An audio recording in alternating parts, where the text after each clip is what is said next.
Più della metà degli oltre 1400 agriturismi sparsi nelle 7 province del Veneto oggi hanno preparato il pranzo di Pasqua. Enogastronomia e turismo rurale che si intrecciano.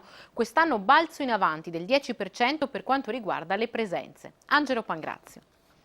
Chi sta nell'area campeggio prepara il pranzo alimentando le braci dal primo mattino. Chi ha prenotato arriva con tutta calma dopo i rintocchi del mezzogiorno. Cuochi fai da te o commensali garantiti da un menù messo nero su bianco. La Pasqua, l'agriturismo in campagna e nel verde delle colline conquista terreno anno dopo anno.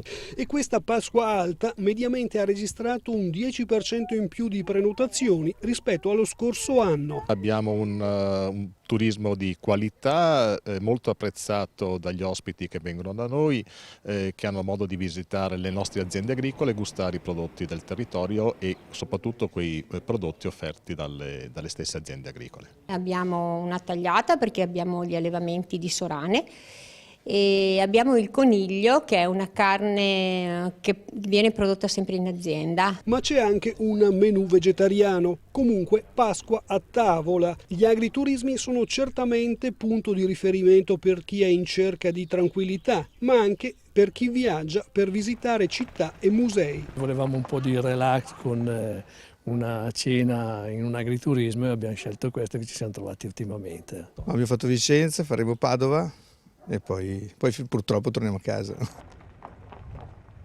Pasqua non soltanto